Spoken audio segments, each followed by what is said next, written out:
generations to come.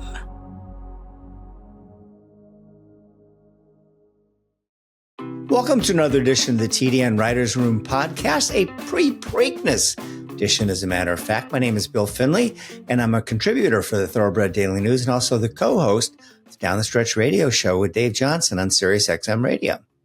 My name is Randy. Let's do that again. My name is Randy Moss, NBC Sports. I am here at Pimlico, although you can't tell. I had to make one last trip to the old press box. This is the last time the Preakness will be run at this particular facility. Contrast my backdrop in a production trailer with this one. Zoe Cameron here with First Racing and First TV. I was close to Pimlico earlier on today, but myself and Michelle Yu in the background there opted to come to Philadelphia. We found the best Indian restaurant ever. We're at Veda Veda. I'm having a beer. Yes, it's past noon, so that's okay. And we're doing the podcast from here. So if you ever come to Philadelphia and you want some really good Indian food, come to Veda Veda. And Randy, you're going to have to come. Seeing as you've never, ever had Indian food. What is wrong with you? What's wrong with you? I like spice, too. It's no explanation. I just haven't had a chance to go to an Indian restaurant. Well, if you guys ever cover the Pennsylvania Derby, you'll have to go. How about that? There you go. Okay. Well, guys, let's dig into the Preakness. It is, of course, the big race this weekend.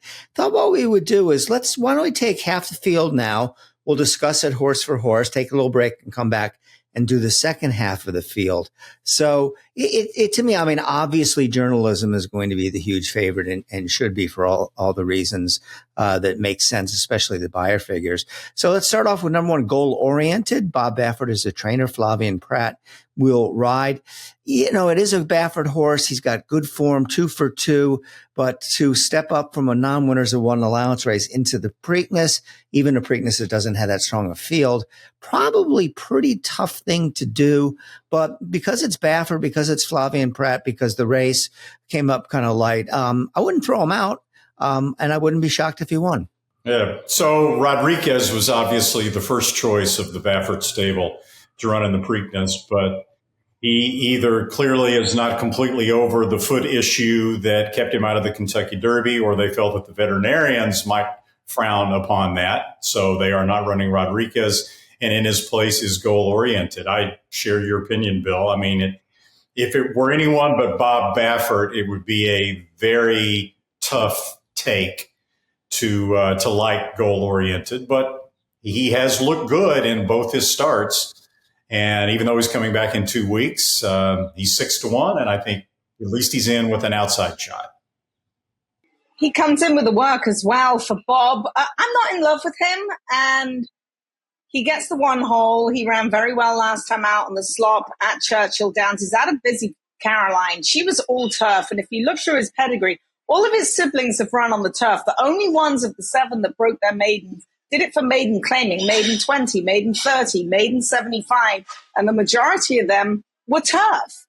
So while he ran well at Churchill, we see a propensity for turf horses to run well at Churchill Downs. I'm going to make a stand against goal orientated, no matter how good I think he is, because I'm going to pick journalism on top.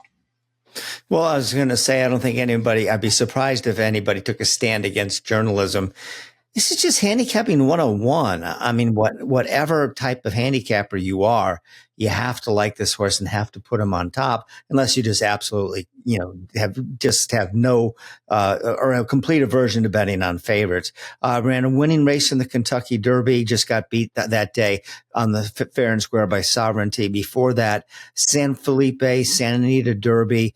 The figures, Randy, if you're going on the buyer numbers, it almost looks like he can't lose. It's got a 102, a 102, and 108. And I want to commend them for running in the Preakness. I mean, Aaron Wellman and team, they were not afraid of the 2 weeks like so many other trainers were. And I think the end result is they're going to get a classic win out of it just because they showed up. Yeah, look, on paper, it looks like a slam dunk. I mean, the only concern that anyone could have from a handicapping perspective is the 2 week turnaround, right? I mean, the last 4 winners of the Preakness Stakes all had longer time between races. None of the last 4 winners competed in the Kentucky Derby. We all know that back in the day, and for a large portion of the last 25 years. Horses from the Kentucky Derby have come back and run just fine on 2 weeks rest in the Preakness. But in most of those situations, they were competing primarily against other Derby horses who were coming back in 2 weeks, with a few exceptions. So that would be the only concern, I suppose you could say, that I would have about journalism. And I'll say this. If it were my horse, I wouldn't be running him in the Preakness. And here's why. If they are intent on turning the tables on sovereignty, let's say in the Belmont Stakes, if that's their ultimate goal, is to run again against sovereignty at 1.25 miles in the Belmont and try to beat him and right what they might consider to be a wrong, then I think running in the Preakness is a bad move. If they're not intending to go to the Belmont Stakes and they're intending maybe to tackle sovereignty a little bit later in the year, let's say the Travers at 1.25 miles, fine, come back in 2 weeks in the Preakness. Hey, Randy, in your rounds talking to the trainers and the owners, did you ask that question? I assume this horse will not run in the Belmont. I mean, I think that they've set this as their target. Very well. I have nothing to go on other than my gut instinct on that. But you're right. I'm sure they want to beat sovereignty, maybe in the Travers, maybe in the Haskell, maybe in the Breeders' Cup Classic. But I just figured this would be it for them for the Triple Crown. Well, there are no trainers here yet at Old Hilltop. They're getting in late this afternoon or tomorrow or maybe even later. But you can bet your bottom dollar I will be asking that question as soon as I see Michael McCarthy. Well, I mean, there's one Hall of Fame trainer there. Coach was out on his pony this morning in the pissing rain. So Coach is there, and he has been holding court all week long. Journalism, by far the horse to beat in here. I could see them running in the Belmont as well. He's a big, strong, imposing horse. It really depends on how he bounces back off these 2 weeks rest. And horses will fool you into doing really well. You don't know until you run them how well they're going to come out of it. Because watching from the videos that I've seen of him training at Churchill Downs, he looks exactly the same coming out of the race as he looked going in, which is bloody good. He looks amazing. So I'm wishing them the best of luck, and I commend them for running. I really do. And, maybe in a few years, we're going to be talking about Moppetism and what a broodmare she is. This is the first foal. First foals are usually like smaller versions. They're usually not big, strapping, imposing horses. For a first foal out of Moppetism by Curlin, the other ones have looked just as good as he did as a yearling. So I'm really excited about her chances as a broodmare as well. I want to follow up on one thing you said. We won't be spending as much time on the other horses, but you pointed out that a lot of times you can't tell how much a race takes out of a horse. Wayne Lucas told me that a long time ago. He said, the better a horse is, the harder it is to gauge how much a race took out of him. And jockeys will tell you, Jerry Bailey will tell you that oftentimes he wouldn't know until the quarter pole when he really asked the horse to run. Because Lucas said the very best horses love their work. They're always eager. They always, in his words, meet you at the front of the stall webbing in the morning. And so you don't know. They always look great. They're always, very aggressive and wanting to do their job, but it doesn't always end that well. All right, we move along. Number 3, speaking of Wayne Lucas, American Promise is the 3-horse coming out of the Lucas stable. I've learned over the years not to underestimate Wayne. He's pulled off a lot of wins with big long shots, including Oxbow in this very race. But the horse won a very weak running of the Virginia Derby. It had a big purse, but it didn't attract a very good field. And then I see the Racing Form comment says he was bumped. But he was early up on the pace and then just backed up and got beat 38.5 lengths. And Lucas is the opposite of some of the other people. You knew he'd be right back in the Preakness. He doesn't miss too many dances, but I see no reason why this horse should be, I suppose he could be a contender, but I see no reason why this horse could possibly win. He'd have to be hard-pressed and run the race of his life. I'm glad he's in there because it's always good to have the coach at Old Hilltop. Are they tied, Bob and Coach, for Preakness wins? Bob has one more now. I've got my researcher, Michelle Yu, behind me saying Bob has one more than Coach. So maybe Coach can try and tie Bob. Thank you, Michelle, for that. Bob has 8 and Coach has 7. I will make this prediction. American Promise will run better in the Preakness than he did in the Kentucky Derby. How's that for going out on a limb? Well, that's not saying much. He was 16th, Randy. That was a joke, Bill. He got to be 38 and a half lengths in the Kentucky Derby. Yeah. If he just gets a better ride in the Preakness, right? I don't think the trouble early cost him all that much. What really cost him was rushing up into a hot pace between horses going down the backside. I mean, talk about pressing the gas a little too early there. But, he should run better. But I agree that I don't think he's probably not good enough. So I want to ask you, I mean, Lucas on a lot of his major horses has been using like really unheralded jockeys. Nick Juarez is a terrific guy. He rides down at Monmouth, but, Lucas seems to have a sort of affinity for these blue collar riders. And I'm not really sure where that came from in his absolute prime. I mean, it was Chris McCarron, Gary Stevens, and whoever else was 3rd and 4th in the standings at Santa Anita. Good for him. Nick Juarez is a good guy. He's a good jockey, but it is kind of strange to see the association of these two people.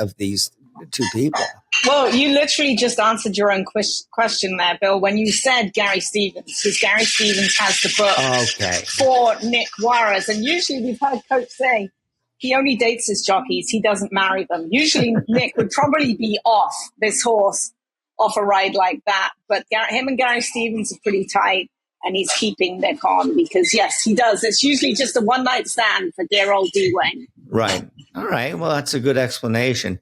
All right. Move on to the foreign shipper, Heart of Honor, coming in for trainer Jamie Osborne. Last time out ran in the UAE Derby, second by a nose. And that's the good news. The bad news is he was beaten by Admire Daytona, who was last in the Kentucky Derby. So I got to think, and Randy, I know you were talking about trying to figure out a speed figure for this race, and you thought it was, if you could put one on there, it would be very slow. Just based on how poorly Admire Daytona ran, I can't see him. He's a European-based horse, but he's been doing almost all his running over in Dubai. Yeah, it's going to be a great story, right? The Osborne family, Safi Osborne, 23 years old, the daughter of the trainer. But you talked about figures. I mean, the UAE Derby came up 20 points slower on the Beyer scale than the Dubai World Cup. So to figure out what you give a hit show and mixto in the Dubai World Cup, subtract 20 from that, and it's not a particularly good number. And Admire Daytona just basically proved that the way he stopped the walk in the Derby. So I can't like this horse. I'm with you, Randy. He'd really need to step up. Maybe being on a different track. Maybe he'll wake up. He's only run at Southwell and Meydan.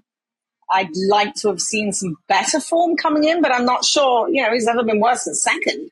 How much better he could possibly be. He's looked good arriving. Wishing Safi's a good little rider. Wishing her the best of luck. Looks like it's probably going to be a sloppy track. I hope she practices with the goggles. Because myself and Michelle were talking about that this morning.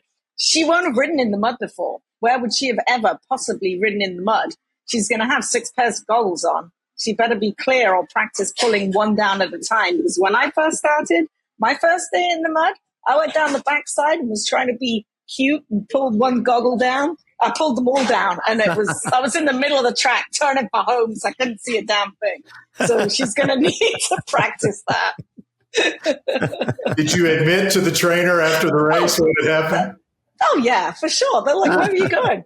I actually won the race, but I was in the middle of the track. They're like, where the hell were you going? I'm like, I couldn't see. So, yeah. There you go.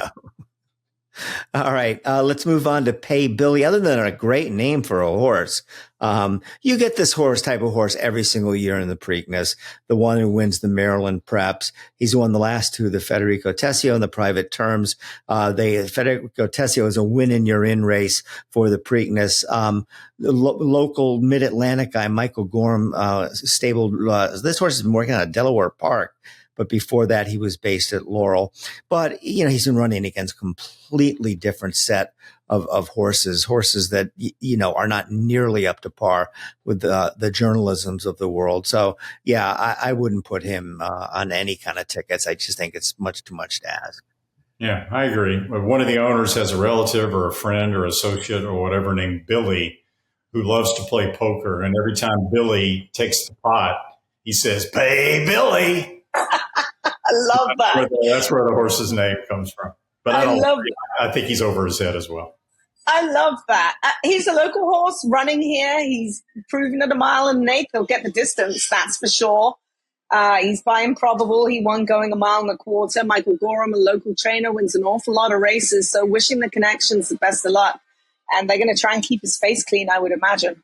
He's got some speed there. We'll have to see how fast he can really go compared to some of these.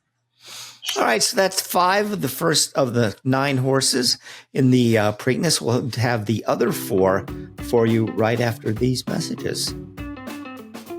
The TDN Writers Room is brought to you by Keeneland. And Hill Road reminded us why we shop at Keeneland September with an impressive stretch run to take down the Peter Pan Stakes last weekend. Trainer Chad Brown said he will head to the June the 7th Grade 1 Belmont Stakes at Saratoga.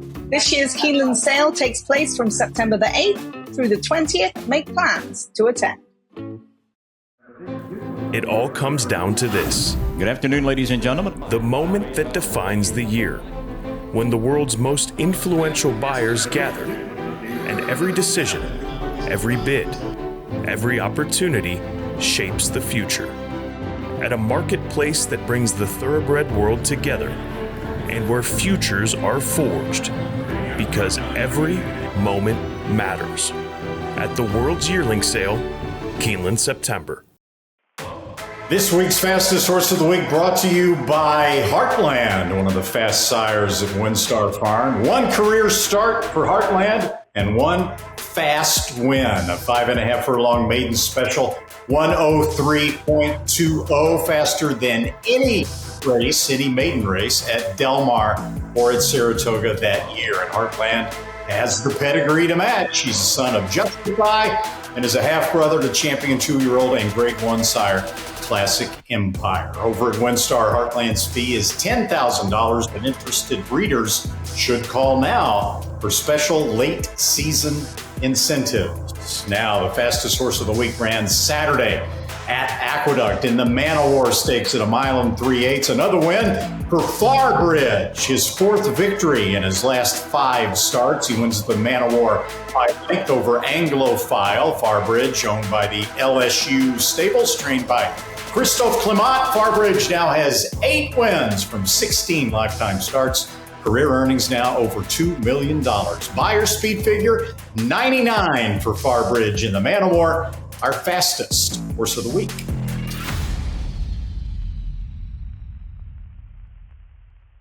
So let's go now to this rest of the field. And River Thames is an interesting horse. I'm sure he'll get some play because of Todd Pletcher and Irad Ortiz.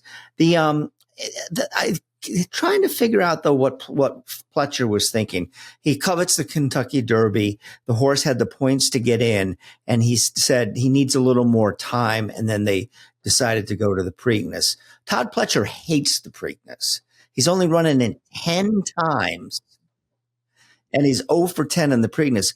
Doesn't make a whole lot of sense to me why they did this and going in this race. He's a good horse. The horses did not really distinguish themselves in the Kentucky Derby, but he ran a sharp 3rd there. Definitely a contender. Somebody's got to run second behind journalism. But again, it is that whole Pletcher Preakness thing. Just kind of baffles me a little bit. All right. I don't think Todd hates the Preakness. I think he hates running horses back in 2 weeks. If you look at the last 5 years, go to Formulator and DRF and look at his total number of starters. I think it's 5,000 something. And then you query how many horses have run back in 2 weeks or less. Okay. 0.4%. Wow. He hates running horses back in 2 weeks, which is why he has an 0 for 10 record in the Preakness, and his best horses skip the Preakness and wait for the Belmont. This particular horse, I'll also tell you why he didn't run in the Kentucky Derby. He's a son of McLean's Music.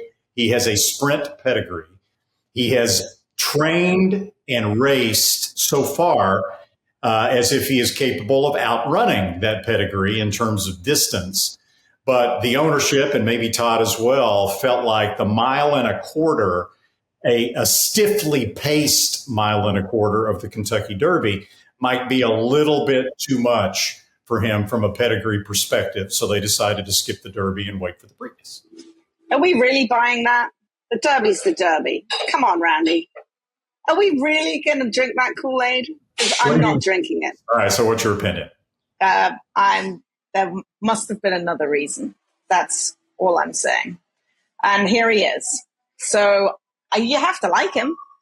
By McLean's Music out of a discreet cat mare. He ran Sovereignty to a neck last time. He's a must-use in the top 3 for me, River Thames. But I'm not using him right underneath journalism. We're going to get to that horse in just a moment. But he's certainly live, and you're getting Irad Ortiz, who's aboard him in the Bluegrass. I can't believe you drank that Kool-Aid. We move on to Sandman now. Surprised that after the Kentucky Derby, they were adamant that they were going to skip the Preakness and go right to the Belmont. I'm wondering if they just saw this as a fairly easy spot to win, a race with a $2 million purse and whatnot. I don't know what to do. I pick this horse every single time he runs, and he's so erratic. Last time out in the Kentucky Derby, I know he is bumped around a little bit and all that, but he got beat a long, long way. If he runs back to his Arkansas Derby, which I know, Randy, you weren't that high on in the first place, I suppose he would be a contender, but I'm done with this horse. I've picked him 18 times and he never wins for me, so forget about it. Yeah, I don't buy any excuse that I've heard for Sandman in the Kentucky Derby. He didn't get a bad trip. He got a very good trip, actually. He was way back in the pack, but he was right there by Sovereignty, where he kind of needed to be. He was, I think, about a length or a length and a quarter behind Sovereignty going in to the second turn. Coming out of the turn, he was about 8 behind Sovereignty. Sovereignty left Sandman behind around the second turn with that turn of foot, and Sandman had no answer. And I can't blame it on the sloppy track. The top 3 finishers all handled the footing exceptionally well. Wasn't the kickback. He was outside trying to follow Sovereignty around the turn. He just got outrun. And so I can't really be confident in him coming back in 2 weeks in this spot. Maybe Zoe has an opinion. He's vying to become the 5th grey to win the Preakness. 4 grey horses have won the Preakness. You know what they say, bet the grey in the mud. He's going to take a lot of money. He's by Tapit out of a distorted humor mare. He should love it. He didn't love it in the Kentucky Derby. It was sloppy that day. There's going to be a lot of people asking about his feet. There was a picture that surfaced of him training in these fancy glue-on shoes, which, that's never a big plus when you have to switch shoes coming in. Perhaps we can ask Terry Finley about that a little bit later, about the glue-on shoes that he's been spotted wearing. But for me, coming back that quickly for Sandman, Mark Cassey says run them when they're good. So I guess you have to take Cassie's word for it. But I am not using him in my top 3. All right. Clever again is the 8 horse going out for Steve Asmussen. And I almost picked this horse as a wise guy horse, but I said, come on, is he good enough to beat journalism? Well, you're having a good time there, Sylvia. But he's got to figure a 101 buyer that puts him in the ballpark of journalism. I'm sorry, who ran a 102 in the Derby. And also, Randy, it looks like he's the lone speed in the race, unless goal-oriented shoots out of the gate, which I'm not sure that's going to be their plan. You know what? I wouldn't be the least bit surprised. I think this horse is clearly the horse with the best chance to beat the favorite. Yeah. There's your exacta. Yeah, right there. Right there. Clever, absolutely, with bells on. Clever again for me by American Pharaoh out of a Galileo mare. He ran super in the hot springs. This is where Jose Ortiz lands. The reason he's not on Sandman, obviously he wouldn't be on Sandman because it was a late decision to go in Steve Asmussen has been pointing for this race. He's got speed to burn, and he is the horse to beat for journalism without question. It's interesting, too. He has an all-turf pedigree, American Pharaoh out of a Galileo mare. That says turf on both sides, but he certainly is running Thank you, my dear. I'm getting served, too. Cheers. Cheers. Tell your Thank waiter you. we said hi. All right. Lastly, we go to the 9-horse Gosker, trained by Brendan Walsh. He won the Lexington Stakes. Wouldn't have had enough points off that to get into the Derby, so I'm sure that they just made this plan B. I have no knocks on this horse. He's 2 for 3 lifetime. Brendan Walsh is a terrific trainer. Luis Saez is a terrific jockey. From a buyer standpoint, though, pretty slow, 87, 88. That's not going to get it done. I guess the question is, can he improve 10 buyer points? And even maybe that won't be good enough. But so I don't love him, but at least he's been showing good form and did win a grade 3 stakes last time out. Yeah. Trainer Brendan Walsh at East Avenue for the Derby, had Gosker now lined up for the Preakness. He's going to have to improve sharply, but he's lightly raced, and it's always a possibility that he will improve. But he got a really good trip, I thought, when he won the Lexington, and it's going to be hard, I think, to show that much improvement off of a race where he had that good of a trip. I'm going to use him in my vertical wagers by Nyquist out of a Tapit mare. Brendan, a very, very good trainer. I'm not worried that he's light on numbers and light on seasoning. You can only beat who he's beaten. So Gosker's a go for me, especially with Saez, and he's got some tactical speed. Randy, how would you bet this race? How would I bet the race? Well, it kind of depends on what price journalism is going to be. He's 8-5 in the program. I have a sneaking suspicion he's going to be more like 6-5 or something like that when it runs. And I could never condone betting a horse to win that's 8-5 or lower. So at that point, then you have to look at the exotics, and I would key Clever Again underneath journalism, and I would also flip it actually, and play Clever Again on top of journalism, just in case the 2 weeks has journalism maybe a little bit more dull than he was in the Derby. I would definitely agree with you. I actually have 11-1 on journalism. There was a Preakness future wager. Wow. Good for you. Yeah, I have journalism. So rooting for journalism. The TDN Writers Room, brought to you by the Pennsylvania Horse Breeders Association, a.k.a. the PHBA. Pennsylvania held that banquet for its annual champions on Friday. We sort of teased it for you last week. Donna Brothers was the special guest speaker. Russell Jones was honored with a Lifetime Achievement Award. The divisional Pennsylvania bred winners included Caprice, the Boys Warrior, Carmelina, Uncle Heavy, Roses for Deborah, Our Shot, I'm Very Busy, Don't Look Back at All, Smooth Bee, Essential Rose, and the Pennsylvania Horse of the Year, drumroll please, Older Female and Turf Female, Nisi Marie. And of course, there was a special tribute to Pennsylvania's newest member of the Hall of Fame, the only new contemporary member of the Hall of Fame, and that would be Smarty Jones. To learn how to breed your very own Pennsylvania champion, you can look at the 2025 Stallion and Boarding Farm Directory online at PABred.com, or you can call 610-444-1050. PA Bred, I think we've built a brand at this point. It's excitement at every step. Roses for Deborah just set a new track record. On average, for the past decade, Pennsylvania paid over $28 million a year in Breeders' Awards, restricted races, and owner bonuses. Plus, PA Bred shine on the world's biggest stage. Just 3 states have bred more Breeders' Cup winners. Learn more at PABred.com. On this week's edition of First Things First, I caught up with the winner of the Siren Lure Stakes.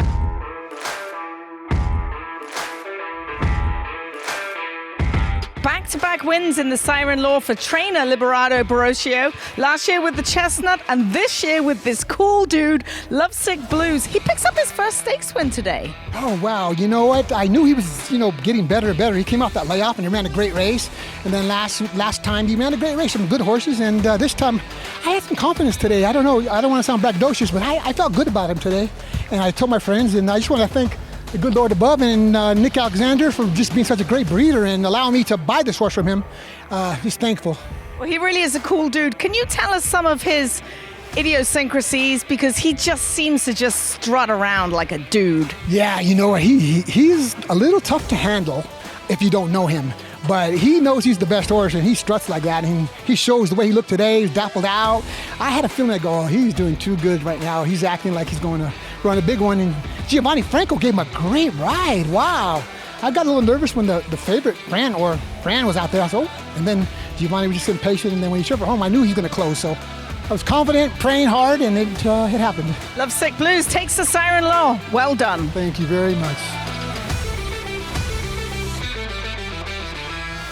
Many thanks to Librado there, a really good guy, and imagine winning that race in back-to-back years with two different horses. Do want to remind you that Santa Anita does continue racing. I can assure you it'll be fast, firm, and sunny on Friday, as we do have a pick six carryover. Over $94,000 will be in the kitty. That does start in race number 4, a 9-race card, which will start at 1 p.m. Do join us on Saturday. Gates will open early for Preakness wagering. We'll also have a classic car show on the infield. So come on out to Santa Anita and you can watch and wager on the Preakness. Guys. Welcome in now our Gainesway Guest of the Week. It's Terry Finley, the head of the West Point Thoroughbreds stable, and it's going to be a big weekend for them at Pimlico. Have several starters in, but the one that everybody is going to be paying attention to is Sandman, who's running in the Preakness. And Terry, after the Kentucky Derby, Mark Casse was pretty clear that the decision was going to be, we're going right to the Belmont, which is what most people now do. What changed? Why are you guys running in the Preakness? Yeah, I think Bill, he obviously saw him all week. I didn't really know. I was at a horse show on Saturday with my daughter Erin, and I came out. I didn't take my cell into the ring, and I came back in my car, and I had 2 missed calls from Mark Casse. So I said, either this is going to be really good, or actually really bad, or we're going to the Preakness. And I was really glad to hear that we were going to the Preakness. But I think he just felt like it was a spot as everything developed, and obviously the Derby winner not coming. So I think he put 2 and 2 together. And I look at the really top end horsemen across the country, and I think there are people that don't mind changing their mind. And, he's a Hall of Famer, and in Mark Casse, we trust. So I got a 2-part follow-up question here for you. And it may be so subjective that you can't really answer it, but do you think if Sovereignty was running in the Preakness, that journalism would be less likely to be running, or do you think it would make no difference? That's part 1 of my question. What do you think? I think it would make a difference. I really do. I think he ran, both of the top 2, they ran really, really well. So, not for me to decide to manage anybody else's horse, but yes, I think it would make a difference. I think it would have come in to their decision making. Right. I'm not sure if it would have impacted in enough of a way that would have changed their decision, but it would have factored in a decent amount. Okay. And part 2, I talked about this a little bit earlier on the podcast. I would think that you really want another crack at Sovereignty at 1.25 miles. I would think that if you're running in the Preakness, that would make running in the Belmont Stakes less likely. And maybe you would try to get another crack at him later in the year in the Haskell or the Travers or the Breeders' Cup Classic. What are your thoughts on that? Yeah, I think I think that assumption is really solid overall, okay, Randy. But, you never know. I mean, things change. And if he runs big, on Saturday, I think there should be a movement, and we'll give it plenty of thought. Ultimately, Mark will make the decision, but I think there'll be a pretty good shot if we show up on Saturday to come back in a couple weeks. Hey, Terry. How are you? Hello, Zoe. It's always good to see you. Where are you? It looks fabulous. I am at Pimlico. We were just over at the Bree show. Obviously, they delayed it by a day, but we were just we went to Michael's. We had our first crab cake. We broke our maiden down here, as we do every year over at Michael's, and we're ready to go. We got the Bree show tomorrow and all the activities that surround the Preakness. So it's a great week. Well, like any good woman, I brought my best shoes to the Preakness, and it looks like Sandman may have brought his as well. Can you talk to us about the fancy shoes he's wearing? Are they Horton shoes? What are they called? Yeah, they are. And I had a discussion with Mark about that. Obviously, he trains the horse, so, and is the manager. So I think he was an early adopter of that shoe, and he's been very, very happy with it. And I think it's really starting to spread across the industry. I think it's like a combination of the horsemanship and technology that went into the design and the development of that shoe. And I'm hearing good things about the shoe overall. That's for sure. And only obviously Zoe would notice a shoe.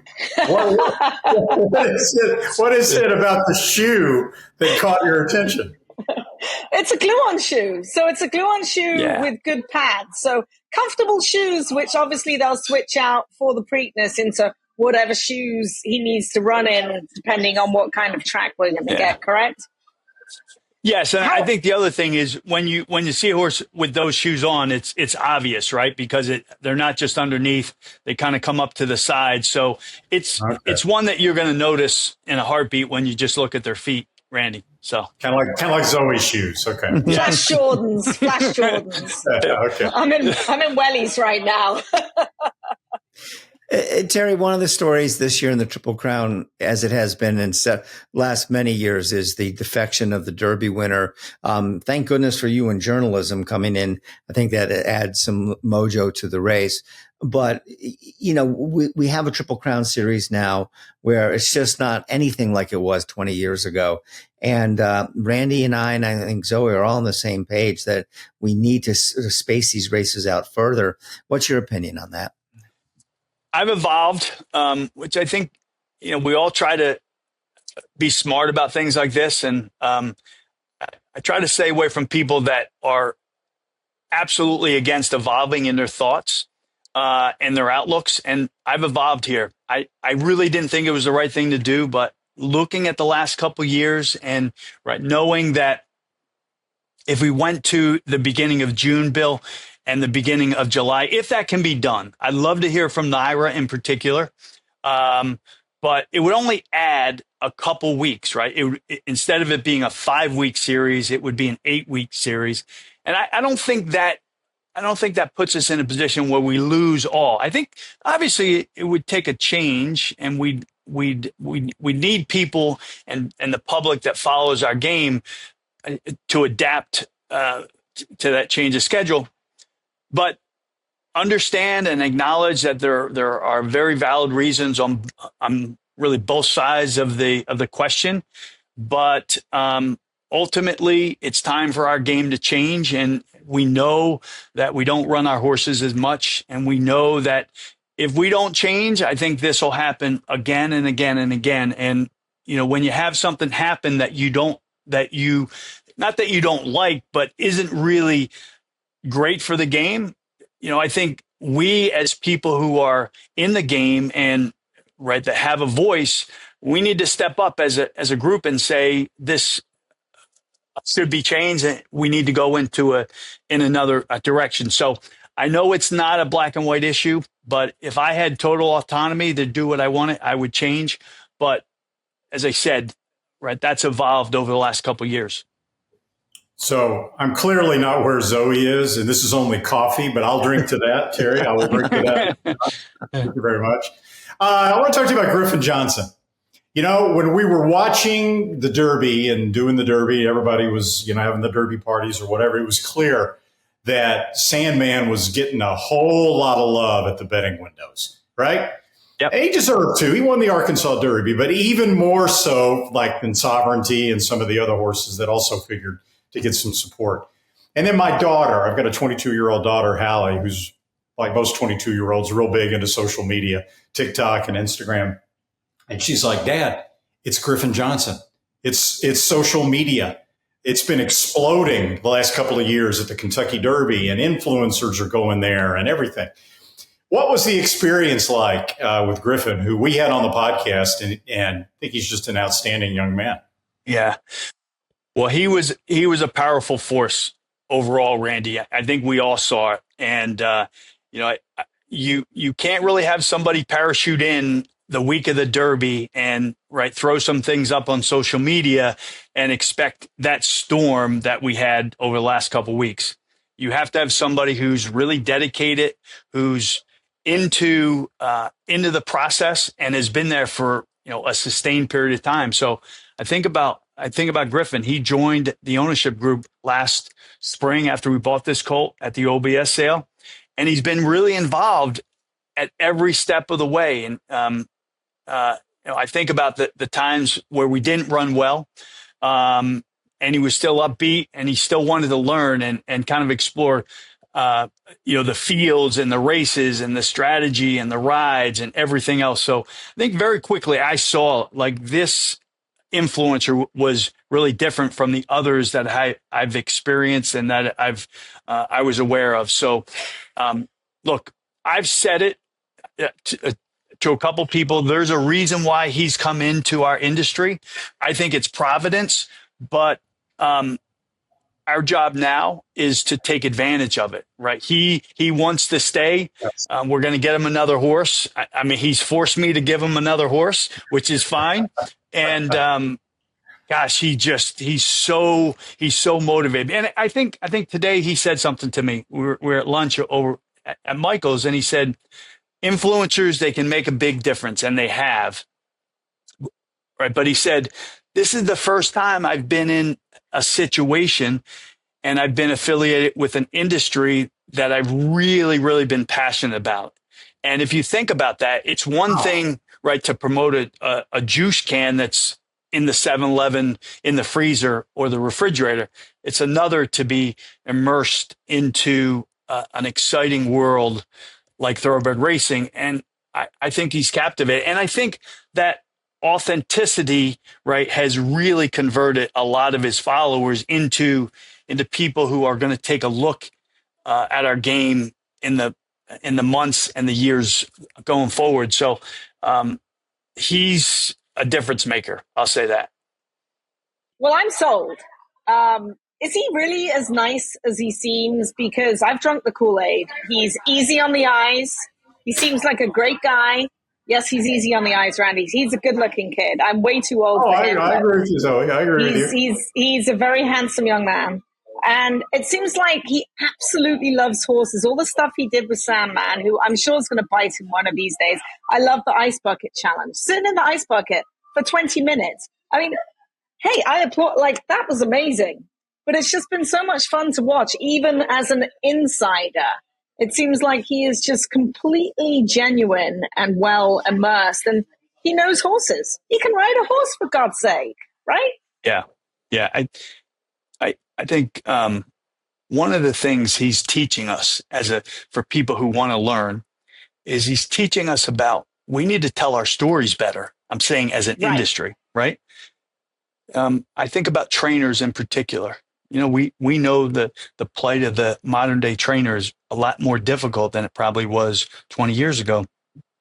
And I hear trainers all the time talking about we need more horses. I can't separate myself from the pack. Well, I think he's showing you got to work on your story. That's what people have to do in the entertainment world, and we're in entertainment. But if you're in Hollywood, you have to keep working on your story. And I think the same thing, especially with trainers, it's going to help trainers. It's going to help partnerships. And I would like to think that there are trainers all across the country that are getting calls from people who, one, have watched the Netflix show, and two, have been, told to look at this kid, Griffin Johnson, by their kids. And all of a sudden you get that storm, that bruise. And man, I think we have a great opportunity, but you got to be intentional to tell your story. And that's what I hope people take away from this, especially the people who are in the industry and can benefit from this. Randy, are you going to have him on NBC? Are we going to see more of Griffin on NBC this time? Absolutely. Good. Good. Terry, I want to stay on the same subject because it's so interesting. And I agree totally with Randy and Zoe. I mean, we were so impressed by him, how articulate he was and how passionate he was. But I want to know, how did this all get started? Whose idea was this? You, me, and Randy are all about the same age. I mean, I couldn't tell you the difference between Griffin Johnson and Lyndon Johnson. So, where did this all come from? Yeah.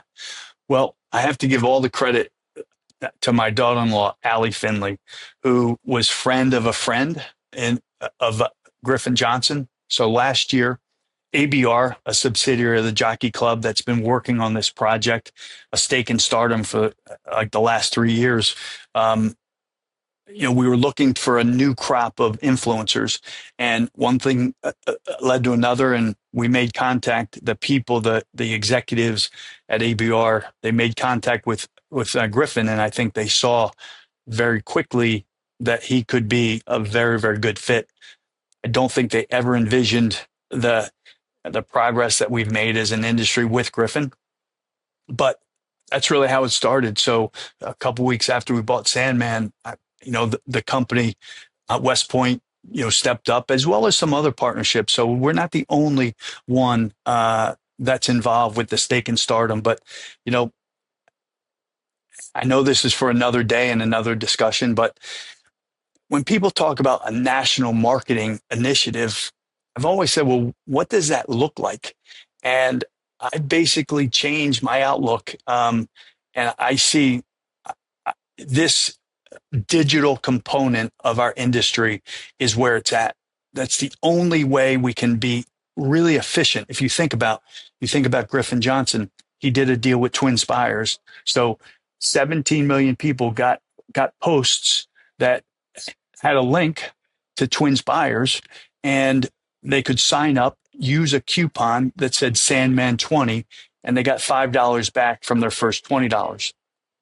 Now, I know that the executives at Churchill were just stunned with the increase in the betting on the Derby card overall, in particular on Twin Spires, on the Derby, and also the viewership was through the roof. So what was the one major difference? It was Griffin Johnson. So we have it. Let's take advantage of it. We don't have to do big fancy commercials. We need to do more Griffin Johnson in the ice buckets. And so that's my take. All right, Terry, I want to tee one up for you now. I want to throw a 30-mile-an-hour softball right over the heart of the plate and let you swing at it. So you had a leading Kentucky Derby contender. What was the size of the West Point entourage at the Derby? And tell us about some of the things you did and what it was like to be a West Point partner at Churchill Downs on Derby weekend. Yeah, I hope it was good. I mean, we're just like a lot of other partners overall, Randy. We just try to make sure that people get their money's worth, and they really feel like they're true owners of horses. And of course, that's not always doable. And the Derby, obviously, there are challenges there with paddock passes and walkover passes and the like. But look, I think we had about 120 people. We ran 7 horses on Derby Day, so it was the first time we'd run that many. But listen, overall, this is what we love to do. We think about it 7 days a week, 24 hours a day, and we're all in. And I think our partners, they see that in us, and we're passionate about the business and about our horses and about people and the experience that they have in our business. So while we're not perfect, I think we can never be accused that we're not trying and thinking and really we're really trying to take care of the little things to make sure the experience is as good as possible. So probably a textbook answer, but it means something. You have to execute, and that's what we've tried to get better at over the years, is the execution on big days, especially like at the Derby. Terry, let's go back to Sandman for a second. Other than the fact that I picked him and jinxed you guys because I haven't picked a Derby winner since Aristides. I did notice that, Bill, too, so I didn't want to bring that up. I'm not picking him into the Preakness, so you're going to be okay. But Thank you. Did you, Mark, or anyone on the team? I didn't really honestly see any kind of serious excuses in the Derby, other than maybe he didn't like the racetrack because of the slop. Yeah. Has Mark said anything about, it was this or was that, or we're just going to put a line through it? Just put a line through it. I mean, the excuses. I tell you, that's one thing I really like about our operation. We don't make excuses. 98% of the time you don't win. You just weren't the best horse that day. Everybody has challenges in races and surface and everything. So, look, I know Mark talked about War of Will, who finished 7th in the Derby and came here and ran, lights out and got the job done in the Preakness. So, and I say that, Mark's the same way. Like, I think excuses are for losers. So we just don't make them. It's like, let's pack up. We'll go on to the next one. So, I think the fact that he came out of the race really so well is indicative that he didn't put in his effort. So let's see. I think it's a really fascinating race on Saturday with the new shooters and everything. I know journalism, if he runs back to anywhere near the race in the Derby, he'll be tough to contain. So, while we don't have the Derby winner, I still think it's a very intriguing, very interesting race, and it's still the Preakness. Mm-hmm. Well, I've learned a lot from this podcast from you, and also I know that Zoe can trick me under the table. So. But thanks for adding that part of levity to the podcast. It was actually a lot of fun. I'm surprised you're just figuring that out now, Bill. But all right. Terry's known me. I knew Terry when he had hair. That's him and Buzz Chase back at the parting class in Saratoga. Parting class. Yeah, back in late 90s. No, but I've seen pictures. Right. But I actually knew Terry when he had hair. Lots of it. Well, Terry, best of luck with Sandman and all your other starters this week. Thanks so much for spending some time with us here on the TDN Writers Room Podcast. And as this week's Gainesway Guest of the Week, it was a terrific interview. And best of luck with Sandman. Always a pleasure, guys. Thank you very much. This week's Guest of the Week, Terry Finley, brought to you courtesy of Gainesway, the home of last year's Preakness winner, Seize the Gray. Just a year ago this week, it was the coach, Wayne Lucas, helping Seize the Gray, the highest earning son of Arrowgate, to that victory over Kentucky Derby winner Mystic Dan and eventual Belmont Stakes winner Dornoch. Seize the Gray went on to win the $1 million Grade 1 Pennsylvania Derby as well. And now Seize the Gray stands at Gainesway Farm for a fee of $30,000. Gainesway, power, passion, performance.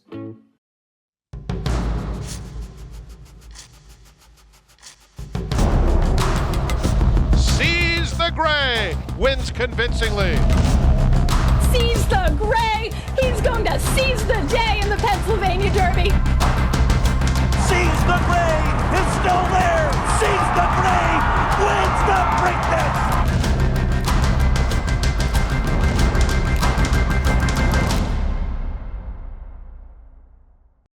With some of the fullest fields in the country and quality racing year-round, there's never been a better time to reap the rewards of breeding and racing in Kentucky. Purse money in Kentucky is at an all-time high, as is average purse per race, outpacing California, Florida, and New York. Kentucky breds. Breed them, raise them, race them.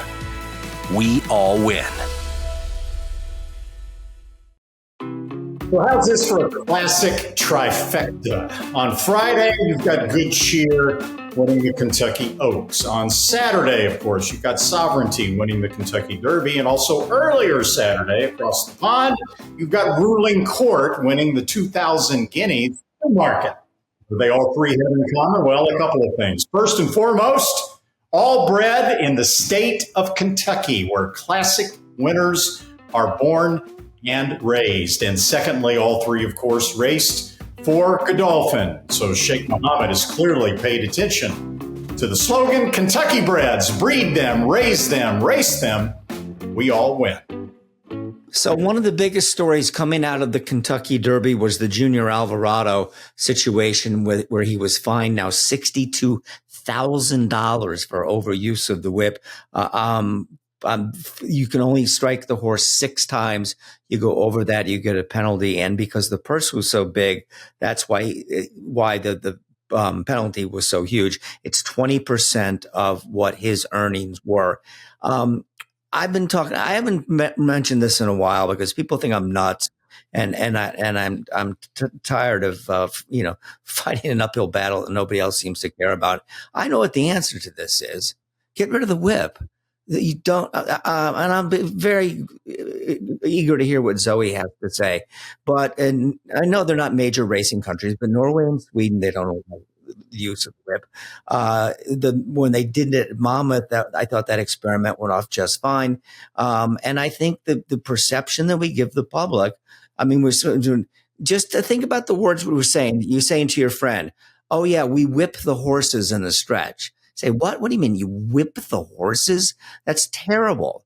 And I know they say that the thing is so soft, it would hardly make any difference. But, and this shouldn't be the story coming out of the Kentucky Derby, but it is. Heisa has these rules and whatnot. So, Junior, it looks like he's going to file an appeal. I don't know why he thinks he has any chance of winning the appeal, other than maybe it's just, he's just taking a flyer on that. But, that was the, other than Sovereignty winning, that was the biggest story that came out of the Kentucky Derby. Didn't it make the nightly news and Peter was applauding it or something like that? Maybe, I don't know. Randy? I'm not sure. It wouldn't surprise me. Peter I think so. Applauding it. I think so. There's 2 ways to look at this. Yes, it's a good thing it made the news and that the jockey's being punished, and they're like, good, well, they're being responsible. That, you can only whip a horse this many times. It means that we're trying to do something about it. The $62,000 is a little bit steep as far as I'm concerned. But are we trying to say that if it's a $5,000 claimer, you can whip the horse as much as you like? It should be the same in any race, in any jurisdiction, as far as I'm concerned. Do we do away with the whip? We did that. We did the no overhand whipping in Southern California, and that went on just fine. And most jockeys adapted to it. You had to switch sticks in a downward position that took some getting used to for some of the jockeys. Flavien Prat could switch sticks no problem, like that in a downward position. It is a horrible public perception problem with the whipping of horses. So, I have friends of mine that I bring to the track and they're like, well, does it hurt the horses? Is it this? Like, why? Why? And yes, Bill, you're correct. If you want to get rid of that perception, you get rid of the whip. And we did it in Southern California for quite some time. And did it deter the outcome of the races? Not really. It really didn't. There really wasn't a problem.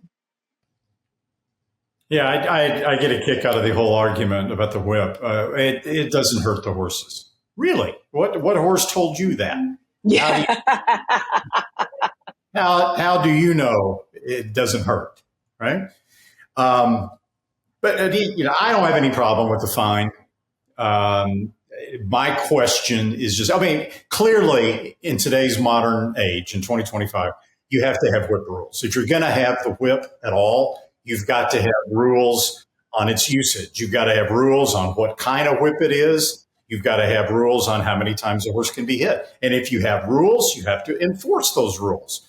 And that's what's happening here. My only question is, it's the Kentucky Derby, or you could say it could happen in the Preakness or the Belmont or the Breeders' Cup or any major race. What happens if the next Junior Alvarado is involved in a head-to-head duel down the stretch and hits his horse 15 times and wins by a nose, and the other jockey follows the guidelines, right?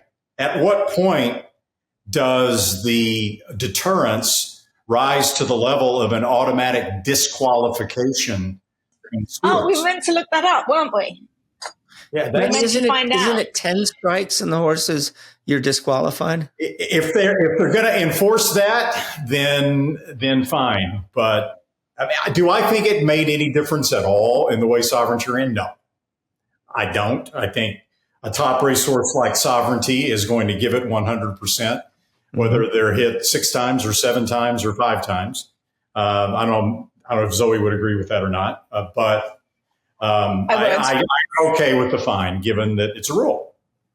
You know, and this is all about, I understand this is all about perception. And, you know, I've never been a jockey, so my opinion doesn't count nearly as much as Zoe's type of thing. But the thing that makes no sense to me, so if you hit the horse 6 times, that's fine. The public's not going to be outraged by it. But if you hit him 7 times, oh my God, this is the worst thing that's ever happened. Again, it goes back to my original point, you know, just doing away with it. And I don't see how they expect these jockeys. You know, do you think Junior Alvarado coming down the stretch was thinking, oh my God, I think I hit this horse 6 times. I better not hit him again. And they said the jockey can't possibly process that and ride at the same time, especially when he's trying to win a race like the Kentucky Derby. And apparently, the World Encyclopedia behind me, Michelle Yu and Chad Summers, says it's a fine of 750 or 30%, 10 or more strikes over the limit. And points, and a horse disqualification. So if you hit from purse, from the purse, you're disqualified for purse earnings. The class 1 violation. Yeah, but then you're disqualified, right? No, you're disqualified. You're DQ'd with 10. You're DQ'd on the spot for bettors, or you're DQ'd in the future after hearings? I don't know. It just says disqualification for 10 strikes. Yeah.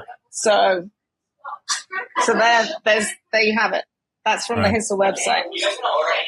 And by the way, I think Junior Alvarado knew exactly how many times he hit the horse, in my opinion. I think he figured it's the Kentucky Derby. What the hell? 1,000, 2,000, 3,000, 10,000, 20,000. Maybe I'm wrong. You know, I don't know. Well, it's like $1,000 or $7,500. It's an interesting story. I don't think his appeal is going anywhere, but that's all it's going to do is, you know, make lawyers even richer and jam things up for probably this will take 2 years or something crazy like that to settle. All right. Not other than at Churchill Downs. Well, actually it wasn't last weekend at Churchill Downs, but last weekend, not a bunch of big stakes races. Belmont had a pretty good card. Farbridge winning the Man of War. But since we're, you know, this time of year, we're concentrating on the 3-year-olds. The story out of Belmont, at the Big A was Hill Road, who won the race for Chad Brown. This is a horse that I thought he looked good in this spot. He ran okay in the Tampa Bay Derby behind Owen Almighty. I know he's had his problems since, but he's a pretty good horse. Ran 3rd in the Breeders' Cup Juvenile last year. And Chad Brown used this race as a prep for the Belmont Stakes. And he's good at that. He's the 2 Preakness wins of his were with horses that sat out the Derby. So he's good with these fresh horses, but I just don't think this horse is good enough. He looked fine. He closed showed a lot of moxie in the stretch, closing to win the race as he did, but he wasn't beating much. Randy, I don't know what the figure is. Please fill us in on that. I have all the respect in the world for Chad Brown, but I wouldn't think this horse is going to be a top contender. Figure was a 94, which is, you would rather see it be 104 if you're going to really plug this horse as a legitimate Belmont Stakes option, or at least something that you could feel confident about. Now, is he going in the right direction? Yes. Should 1.25 miles be better for him than 1.8 miles, given his running style? Yes. 1.5 miles would be even better. I thought coming out of the Breeders' Cup Juvenile, this was going to be a real sleeper in the Triple Crown, because the race he ran at Del Mar to finish 3rd in a relatively paceless race behind Citizen Bull and Gaming was a heck of an effort. And then, he had some issues over the winter, and he couldn't get back until the Tampa Bay Derby, and that was possibly rushing a little bit there. And so they just hit the reset button and decided to go the Peter Pan Belmont route. And so far it's working out. But the next step's going to be the big one, Zoe. Yeah, he had the right running style to do it, and he won nicely. Is he a superstar?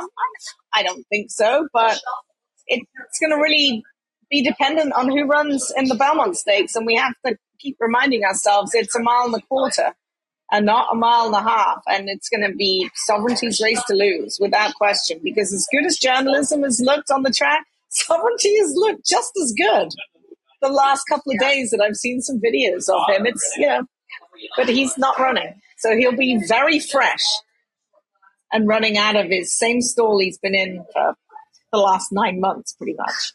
Hill Road also has a lead chain. He jumps the run down the lane on his left lead. So that's something they're going to have to work on as well. I wish I was having as much fun here in this trailer as you are. Yeah, can you let us in on the joke? Yeah, I know. Well, Michelle's not really a quiet and demure, and you got Chad Summers and Emily just arrived. So it's going to get louder. Oh, boy. Okay.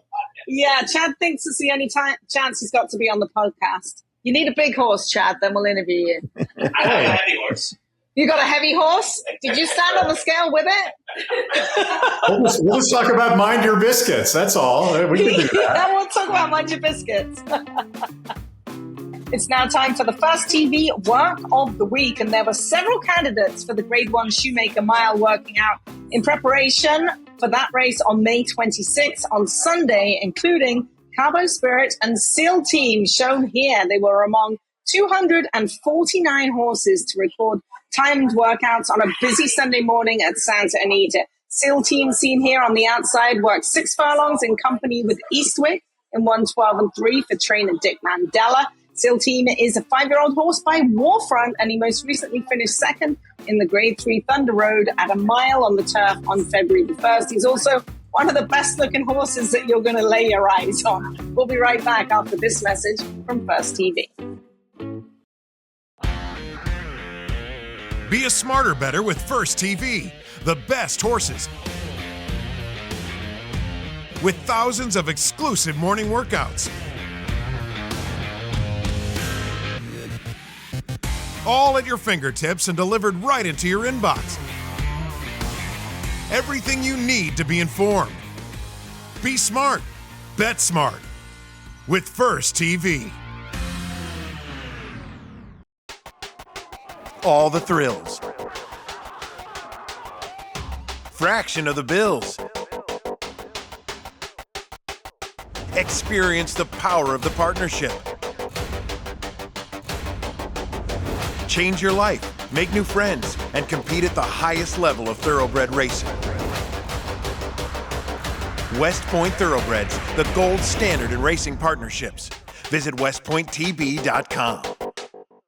And why don't we talk a little more about West Point Thoroughbreds? Terry Finley was our Gainesway Guest of the Week. Well, we've got some more news about West Point Thoroughbreds, which is one of the sponsors of our TDN Writers Room. They have a busy weekend in store for them here at Old Hilltop.